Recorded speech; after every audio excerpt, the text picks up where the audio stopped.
All right, gather around the fire and listen. Tonight, I have a tale for you.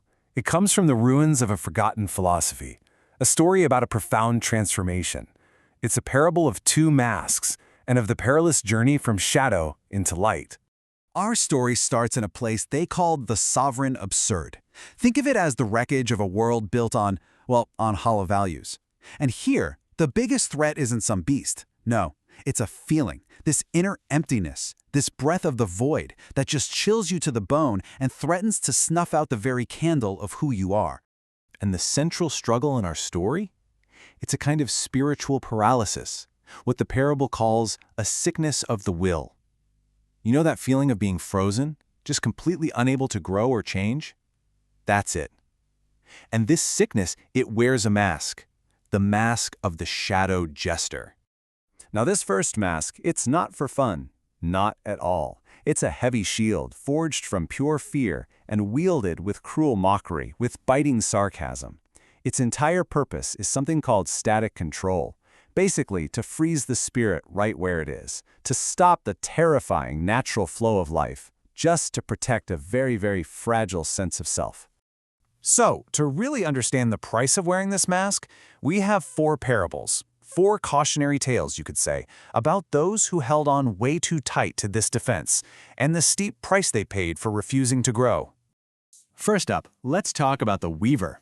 She was a woman who truly believed she could contain all the wild, infinite chaos of existence within the rigid, beautiful patterns of her own logic.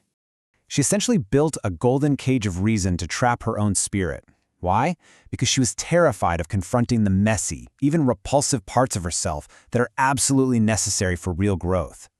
But her logic, her control, it was like a contract written in disappearing ink. When chaos inevitably spilled over her perfect designs, her threads just dissolved, and she was left fragmented, totally lost.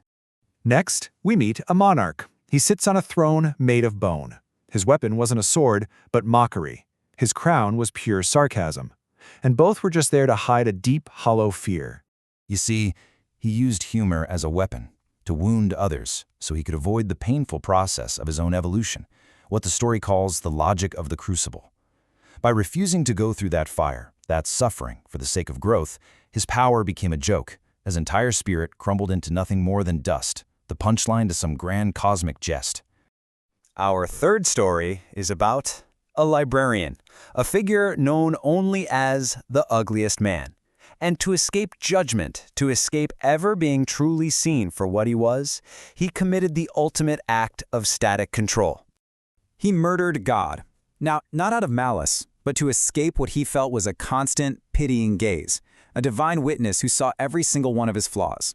But here's the irony. In getting rid of the external judge, he was crushed by a far heavier burden, his own inescapable self-hatred. It anchored him to the earth with the sheer weight of his own spirit. And finally, there was the Puppet King, a ruler trapped in a beautiful gilded cage he'd made for himself. But he was finally, violently forced to confront the shadow he had ignored for so long. Now, unlike the others, this king's story is one of real transformation. A mysterious figure, the Sapphire Jester, forced him into what's called terminal honesty. He had no choice but to throw away his mask. And it was right there, at that breaking point, that he had to face the ugliest man inside of himself. And through that total collapse, he began to turn shame into a joyful affirmation of life itself. So, what was this force that shattered the king's cage? It was the Sapphire Jester. But he's not really a person. Think of him more as a catalyst, a necessary destruction that clears the way for something authentic to be born from all that rubble. Yeah, the Sapphire Jester is less of a person and more of a principle, a whirlwind of what the text calls kinetic nihilism. His whole job is to shatter all the comfortable lies, all the unearned values we cling to. His laughter is the trial by fire that smashes the old idols, forcing the kind of collapse that's required for any real creation to happen. The tool he wields is something called the logic of zero. It's a clarifying philosophical lens that strips away every illusion.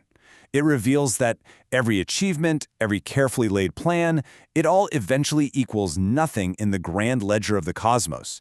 And that realization, that brutal acceptance of nothingness, that's the honest currency you have to pay to move from stagnation into creation. So this sets the stage for the final journey, right? Moving from that defensive shadow jester to the creative light jester. And that transformation? It ignites in a single, violent moment of release, what's known as the Dionysian rupture, where you finally break free from that old, fearful self. And at the very heart of this change is laughter. Think about it. The shadow jester's laugh is cruel mockery. It's a tool to wound people, to defend a fragile ego. But the light jester's laugh, that's a joyful affirmation. It's a tool to heal, to evolve. It's really the difference between sarcasm that cuts you down and a wit that builds something new. Okay, now this is where it all clicks into place. This table breaks down their core relationship with that inner emptiness we started with. The shadow jester uses that biting sarcasm for static control, all to protect the ego and stop growth in its tracks. He's hiding from the void. But the light jester? A completely different game. She uses joyful affirmation to evolve. She doesn't hide, she smiles right at the void, seeing it as dark, fertile ground, a place to become something more. The final act of this whole transformation is, well, it's a celebration. It's an ascension. It's like dancing on top of the very things that once weighed you down so heavily. The ultimate goal here is a state known as amor fati, the love of one's fate. Now, this doesn't just mean accepting what happens to you. It means actively loving all of it.